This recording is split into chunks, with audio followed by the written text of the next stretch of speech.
I really look forward to talking to you because I remember in our last conversation, which was a while ago, but I still recall it, you were quite, I would say, reasonable in your assessment of some of the challenges that the country faces. And at that time, Biden was the president. As a new president has taken power with a far different vision and it seems sort of a grievance-filled agenda.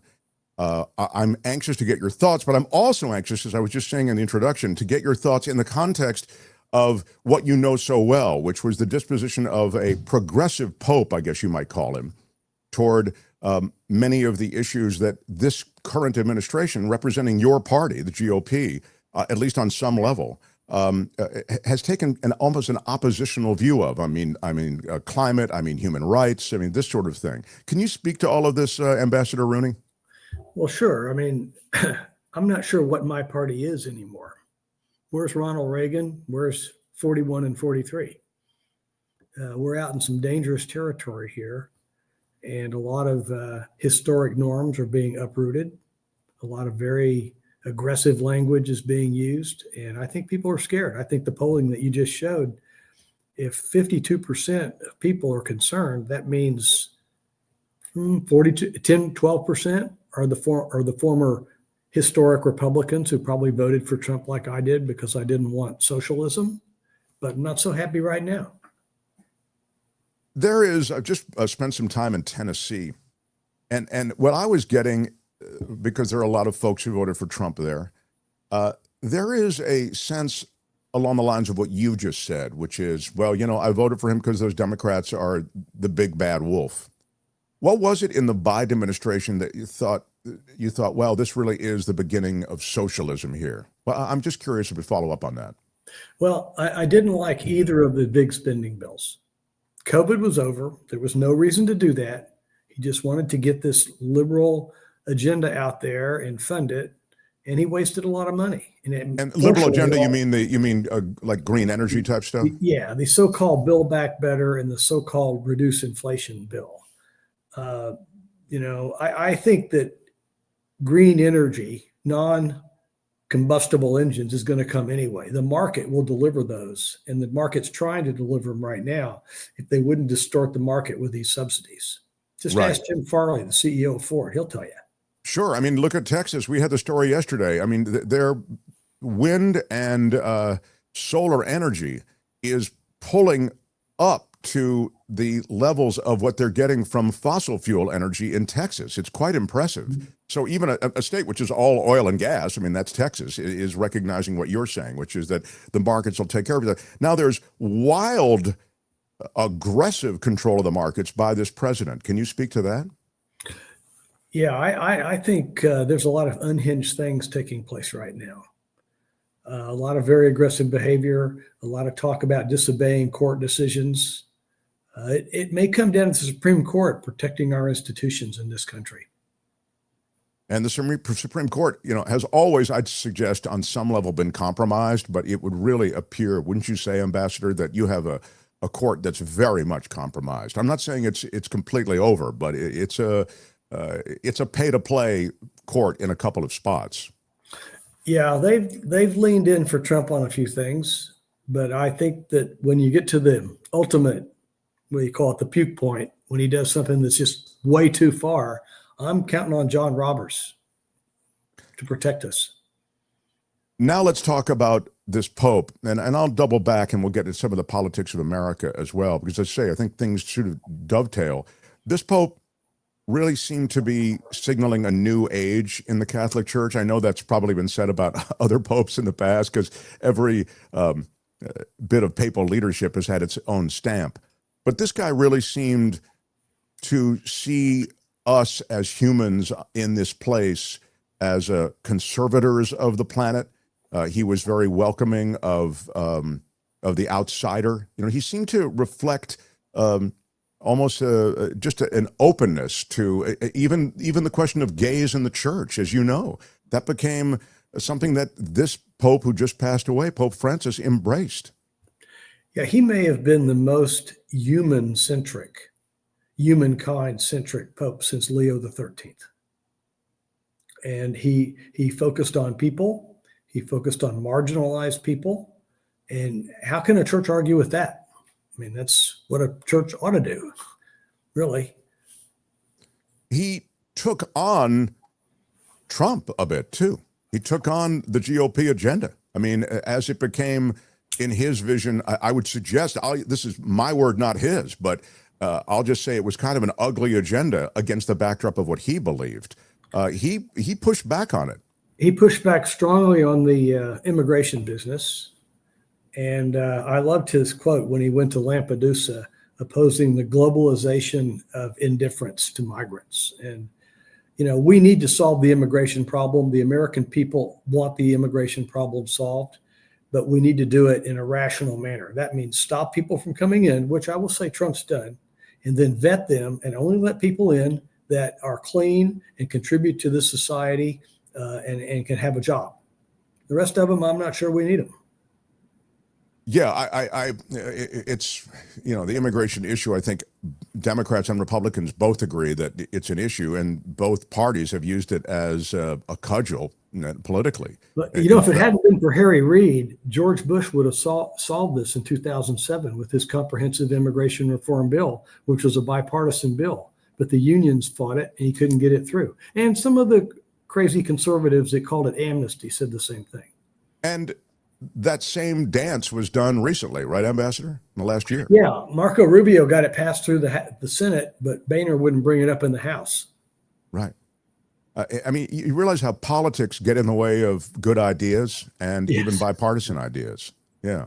So you're the diplomat. Tell me how you see the state of diplomacy. It seems to me as though this administration has gone at, and this the Supreme Court won't save us from. So this is really, I'm curious, you know, as to a strategy that you might suggest now.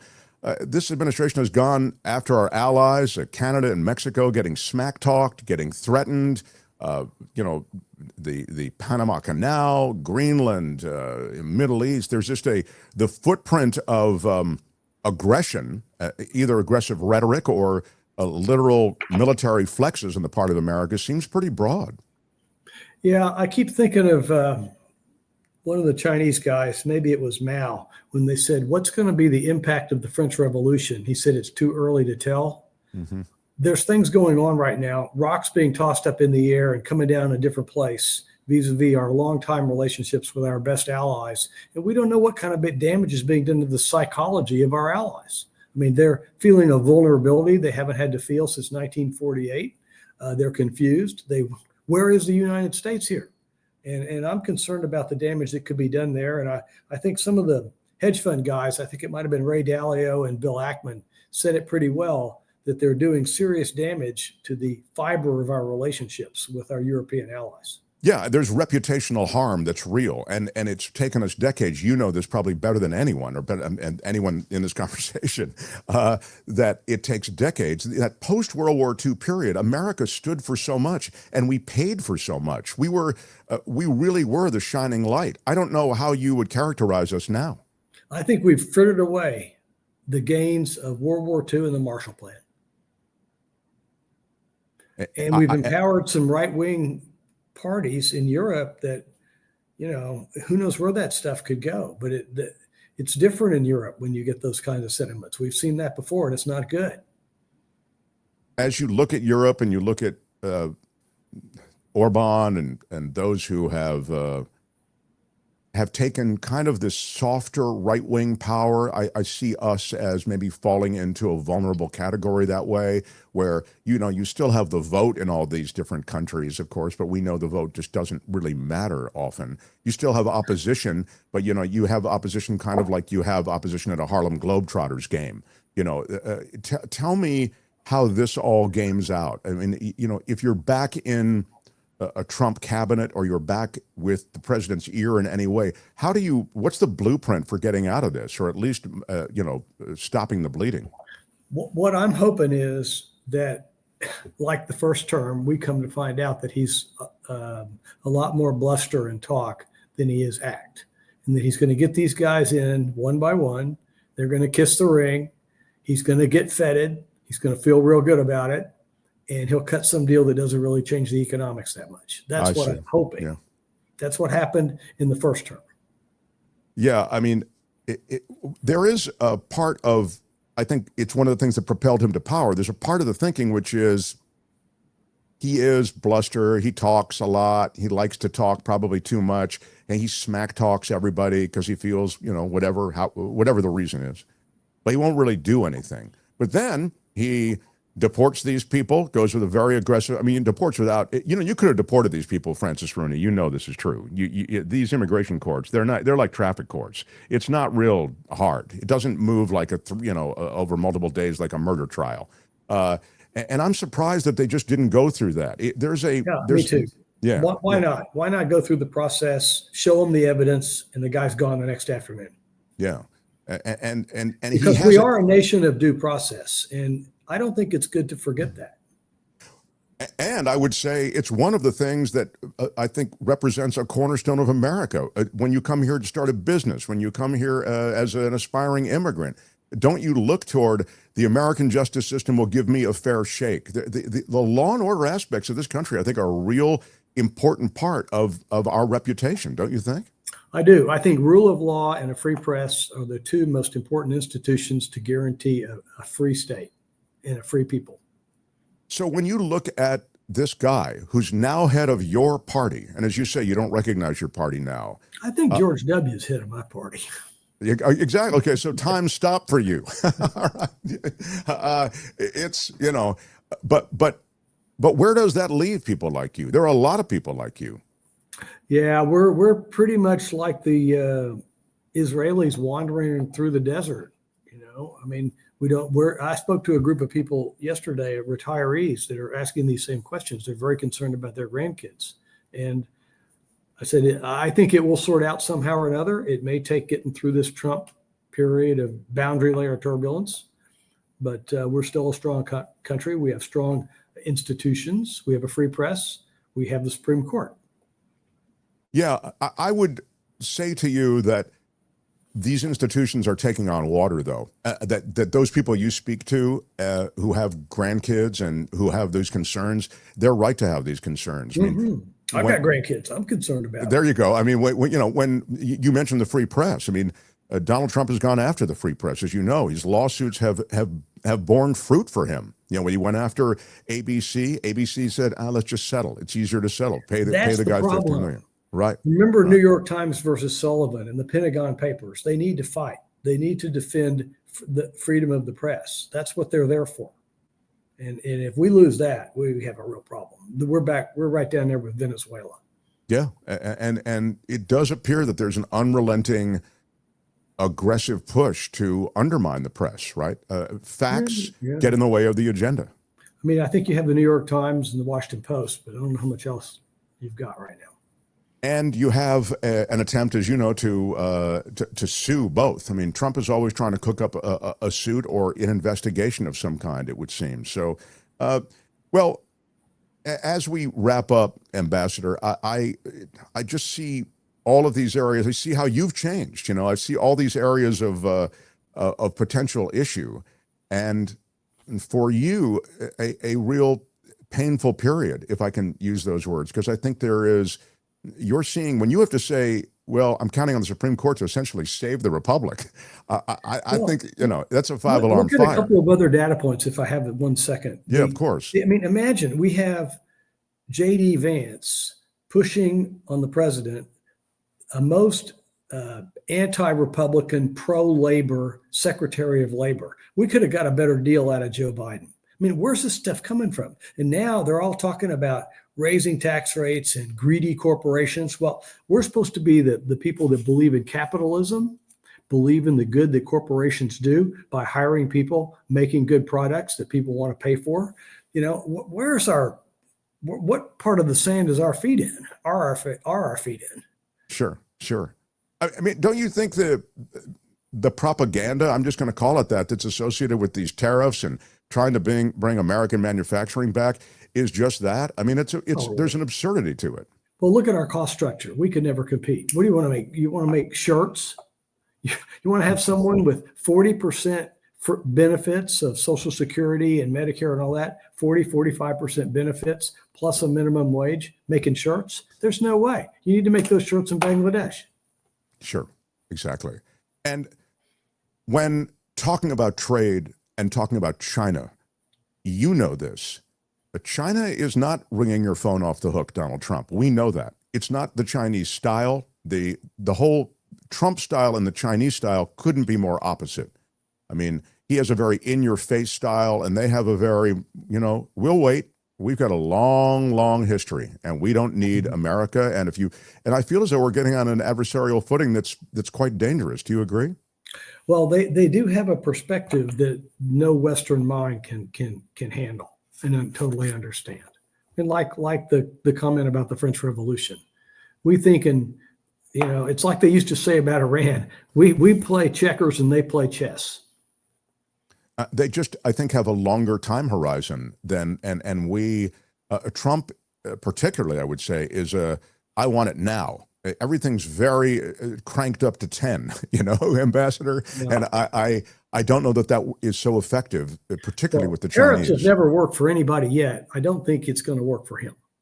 Yeah. And your survey is a canary in a coal mine about people feeling unease. And as soon as these prices start to go up, and you need to know that like 80% of dimension lumber and plywood comes out of Canada. So what's going to happen to house prices? Oh, building materials across the board are going to become so very expensive. Yeah. The guy's playing with fire. I'm worried that he's going to screw it up so bad we'll never elect another Republican. It'll be like after Watergate or something. Take 10 years to rebuild. Here's the good news, bad news. The Republicans may never give up power. I mean, this is not a crew that gives up power easily. And with all respect, because I know they were your party, but as you say, you can't recognize it right at the moment. I mean, I don't think Donald Trump and those around him will willingly give up power, even if they were to lose a fair election. I mean, look at what happened in 2020. Yeah, that's why I departed with Trump greatly over January 6th and over the election. Yeah. The only two people that really had an election beef were Al Gore and Richard Nixon. Sure. I love that you said that, because I think that is everything. Like, to me, you don't have to evaluate policy, the man, et cetera. The fomenting of that act was enough, and the total denial of the loss. And yet now you see so many who thought as you do now, and who articulated that they thought as you do now, so many in the party. I mean, high-profile members of his party in the Senate and in Congress and the House, completely reversing it. It's become the litmus test, as you know, for FBI agents. Do you believe that the 2020 election was legitimate? Yeah, and I hate to see so many really good people, good friends of mine, that are just under the Trump thumb. Yeah, I mean, it's a scary time, I think, when things like that litmus test question, these things are determinative of who will inhabit this administration. The last thing I would say— we're back to the Supreme Court. We're back to John Roberts and the Supreme Court, and it may be just like it was in Marbury Madison. It may be like it was with FDR, that in the crucial moments of our country, the Supreme Court steps in to preserve our institutions. This is breaking news. Secretary of State Marco Rubio will assume the National Security Advisor duties as Mike Waltz is headed to the UN. They didn't really get rid of Waltz. They just pushed him over. That had to be alarming to you as someone who's dealt with secure affairs for so long. I mean, the use of the signal chat for what would be— yeah. Never should have done it. And Mike should know better, okay, given the business he's been in most of his life. And he's a decent guy. I mean, I served with him in Congress, but I don't know why they were ever doing any of that stuff. And why is this Besant guy got his wife on there? This is classified stuff. And it wasn't their first rodeo. I mean, they used that signal chat, as you know, over and over and over again. I mean, it's really troubling. I'll tell you, I think you've got a bunch of reckless amateurs at the switch. That's what it feels like. So when I hear from you, well, he knows what he's doing, this guy, I go, wow, does he? Why, as you say, then, does he do these things that just seem to be so on the reckless side? No, I just said Michael Waltz is a decent guy. Right. I don't know why he did what he did. Maybe the whole culture is so corrupted. But yeah, where are the days of Jim Baker and Cyrus Vance and Madeleine Albright and, of course, Henry Kissinger? We don't have that stuff now. Yeah, It really does feel like a circus, and it's a circus during a time where things have to be handled so deftly, Ambassador. And I'm really I'm quite anxious about the future, and that we have to put all our hopes at the feet of the Supreme Court is scary because they've already conferred to Trump tremendous power with that immunity decision, don't you think? They did, but there's a lot of water going to the bridge, and the American people. What was someone said one time? I can't remember who it was. Slow to anger. Yeah. But fierce to respond. And if people are losing confidence, that will spread. I mean, there's a lot more people than just Democrats that are concerned about this. Let me finally double back to the Vatican, where you spent so much time, and ask you about who will likely ascend to succeed this Pope Francis, who was so transformative. It's hard to say. I would think that they'll go for someone who kind of splits the difference a little bit, that is not quite as far out there as Pope Francis's words are, but has a lot of the same principles and keeps warm the focus on marginalized people and the human condition. At the same time, maybe with a little more focus on church doctrine too. I don't know. That's what I'm thinking. It's going to be kind of how do we find someone that's in the middle of the road, not on either side of it? So is that 2 steps forward and 1 step back, maybe? No, I think that it's preserving the best of Pope Francis and maybe eliminating a few things that might have been a little more excessive. I will tell you that in my 2 conversations with you, I totally get why you were a good diplomat. You are, you just, the way you frame things, it's terrific. We need probably more of that and a little less smack talking from this current administration. I want to mention your book again and encourage everybody to check it out, The Global Vatican. And, you've, as I say, you've spent so much time within the culture of Washington and then also within the culture of the Catholic Church and the Vatican. You really represent quite a special perspective. Thank you for spending time with us. Thank you for having me on again. Yeah, I look forward to the next time. Ambassador Francis Rooney, everybody. Hi, it's Mark, and I thought that was great. Hit the notification bell. You'll know whenever there's a new video being dropped, and please subscribe to our channel to help us save the universe.